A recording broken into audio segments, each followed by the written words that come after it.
సీతామాత హ్మ్, అయోధ్యకు తిరిగి వచ్చాక అక్కడ ఒక మనిషికి అనారోగ్యంతో ఉండటం చూసి, ఆమె నది ఒడ్డుకి తీసుకెళ్ళి అక్కడున్న వనమూలికలు, మొక్క, ఔషధం ఎలా తయారు చేయాలో అవన్నీ చెప్పి పంపిస్తుంది. తగ్గాక తన్ని వచ్చి కలవమని చెప్పి సీతామాత చెప్తుంది గదండీ! తర్వాత సీతామాత ఏం జేస్తుంది అంటే శ్రీరాముడు సీతమ్మత అక్కడికి వెళ్ళింది గదా! ఆ నది ఒడ్డుకి వెళ్ళి ఆళ్ళకి కృతజ్ఞతలు తెలపాలని అనుకుంటది.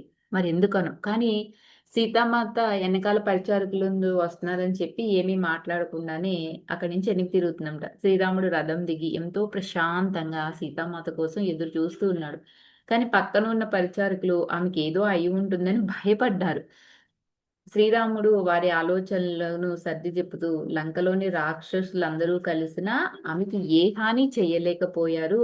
అయోధ్య ప్రజల గురించి కానీ, విదేశీయుల గురించి కానీ భయపడవద్దు అని వారికి హామీ ఇచ్చాడంట. ఈ సంగతి ఆ నోట ఈ నోట పాడి రాజమందిరం వరకు వెళ్తుంది. ముఖ్య సైన్యాధికారి శ్రీరాముడి వద్దకు వచ్చి మాతల కదలికలను అదుపు చేయమని ప్రార్థిస్తాడు. కొన్ని వారాల తర్వాత సోమ మందిరపు బాహ్య ద్వారం వద్ద ఉండగా ఒకానొక స్త్రీ తిప్పి పంపడాన్ని చూస్తుంది. ఆమెను సోమ వెంటనే గుర్తించింది. ఎందుకంటే మాత అరణ్యంలో ఉండగా ప్రతిరోజు కూడా నది వద్దకు వెళ్లి ప్రార్థించిన స్త్రీ అంటండి ఆమె. అందుకే ఆమెని ఆహ్, వనమూలికలు ఇచ్చి కృతజ్ఞతలు తెలపాలని అనుకుంది. సీతామాత ధ్యానంలో ఉన్నా కూడా ఎవరెక్కడ ఏం జేస్తున్నారనేది ప్రతీదీ తన సూక్ష్మ శరీరం ద్వారా తెలుసుకోగలిగింది గదా! ఆ స్త్రీకి ఏం కావాలి అని అక్కడున్న సైనికుడిని అడుగుతుంది సోమ. మహారాణిని కలవాలని అర్థిస్తూ ఈమె రెండోసారి వచ్చింది ఇక్కడికి అని చెప్తాడు. అప్పుడు ఆ సైనికుడు ఏం చెప్తాడంటే ఆమెకు మహారాజు, రాణిని ఎవరైనా కలవగల సాధారణ ప్రేక్షకులు లాగా లోపలికి వెళ్ళమని చెప్తాడు. కానీ ఆమె ఇది వ్యక్తిగత విషయం అని చెప్పి నిరాకరించిందంట. అంటే నేను వ్యక్తిగతంగా పర్సనల్‌గానే సీతామాత మహారాణిని కలవాలి అని చెప్తుందామె. ఆ సాయంత్రం సోమ ఇదంతా కూడా సీతామాతతో చెప్తుంది. సీతామాత ఆలోచనలో పడింది. ఎందుకంటే ఆమె కుమారుడు ఆమె కొరకు ఔషధం కోసం వెతుకుతూ ఉండగా అతన్ని నేను వాణిజ్య కూడలిలోనే చూసాను. అతనికి సరైన ఔషధం సూచించి, ఆమె కోలుకున్న తర్వాత నా వద్దకు రమ్మని నేనే పంపించాను. ఆమెను తిప్పి పంపడం నాకెంతో విచారం కలిగిస్తుంది అని సోమతో సీతామాత చెప్తుంది. ఆ క్షణంలో శ్రీరాముడు వస్తాడండి. మాత ముఖంలోని కల్లోల దృక్కును చూసి, "సీత నువ్వేం చెయ్యాలనుకుంటున్నావో అదే చెయ్యి" అంటే వెంటనే సీతామాత తల ఊపేస్తుందండి. ఆమె సోమతో సూర్యోదయానికి ముందే పూల సజ్జతోనూ, గంధంతోనూ నదీమాత పూజకు సిద్ధం చేస్తున్నట్లుగా తీసుకుని రమ్మని చెప్తుందండి. అంతేగాకుండా సోమ యొక్క దుస్తులు గూడా తీసుకురమ్మంటుంది.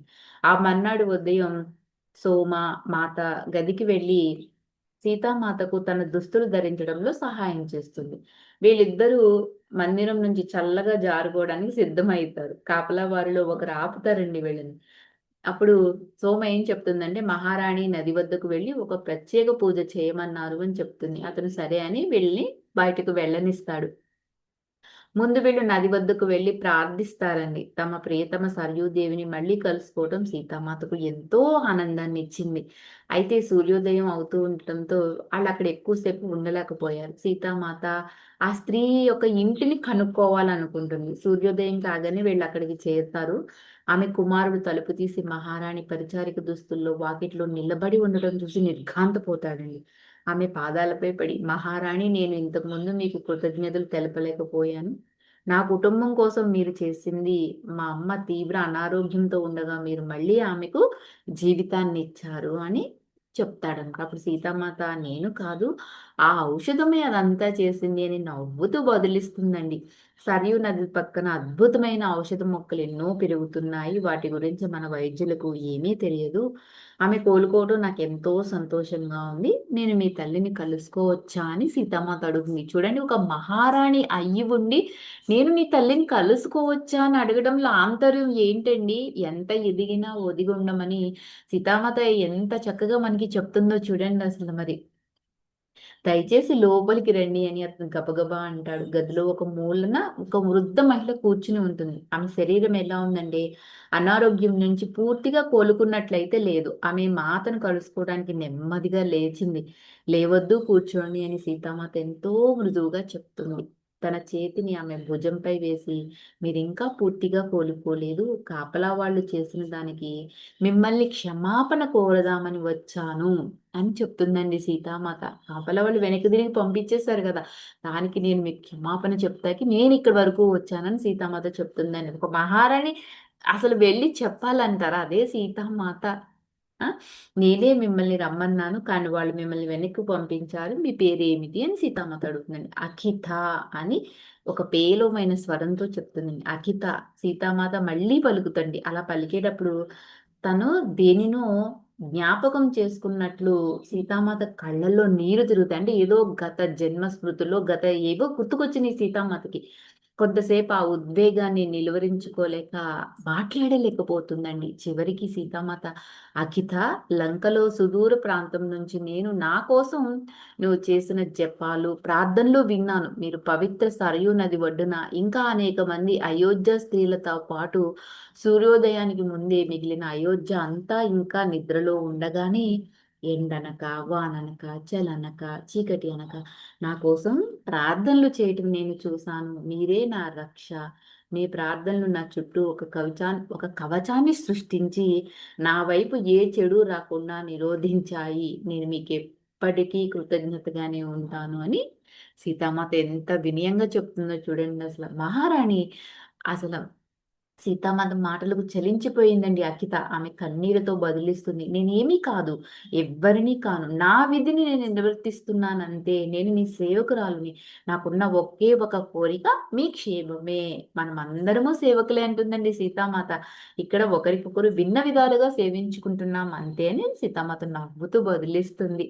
అప్పటి వరకు మౌనంగా వింటున్న అఖిత కుమారుడు ఉన్నాడు కదండి, అతను మాతకి ఆహారం కానీ నీరు కానీ అందించనా అని అడుగుతాడు.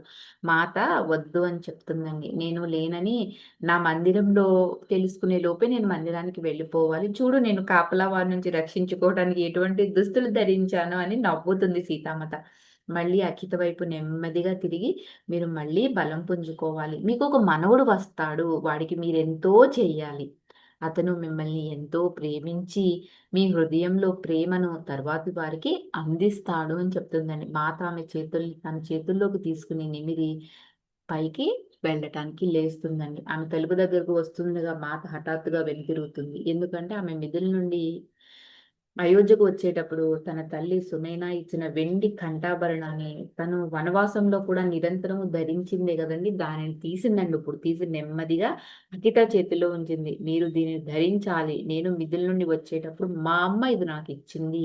దీనిని ఇవ్వడానికి మీకంటే మించిన వాళ్ళు ఎవ్వరూ లేరు అని సీతామాత ఎంతో ప్రేమ స్పదతో ఏదో ఒక రోజు మీరు దీనిని మీ మనవడికే ఇవ్వాలి. అతను ఇది ధరించాడని తెలుసుకోవడం నాకెంతో ఆనందంగా ఉంటుంది అని సీతమ్మకు చెప్తుందండి. అప్పుడు అకిత ఇలా అంటుంది, మహారాణి ఇదెంతో ఔదార్యం. అకిత తలదించుకుని అది తీసుకోవటానికి సందేహిస్తూ అంటుంది. కానీ మాత బలవంతంగా అది ఆమె చేతిలో పెట్టేస్తుందండి. అకిత అది అందజేసినప్పుడు మాత లోపల ఏదో సంభవించింది. సీతామాతకి ఏదో జరుగుతుంది లోపల. అది బయటకు తెలియట్లేదు. సోమ కూడా గుర్తించలేకపోతుంది. కానీ వారి ఇంటి నుండి వచ్చేటప్పటికి ఆమె మనసు ఎంతో వికలమైపోయింది అని మాత్రం సోమ గ్రహించింది. పూర్తిగా తెల్లారిపోయింది. వెలుగులో వీళ్ళ మందిరం వైపు గబగబా నడుస్తూ ఉన్నారు. వీధుల్లో జన సమాచారం అప్పటికే ముమ్మరం అయిపోయిందండి. చోట గుంపులుగా ఎక్కువ అవటంతో వారిలోకి చొరబడలేక సీతామాత ఆగిపోయిందండి. కొంచెం విశ్రాంతి తీసుకుని వెళ్దాం అని అంటుంది. కాసేపాగి నెమ్మదిగా తల ఊపటంతో వీళ్ళు బయలుదేరబోయారండి. అప్పుడు ఒక సంఘటన జరుగుతుంది. అదేంటో రేపు తెలుసుకుందాం. Thank you for watching. Like చేయండి, షేర్ చేయండి. మీ విలువైన అభిప్రాయాలన్నీ కూడా తెలియచేయండి.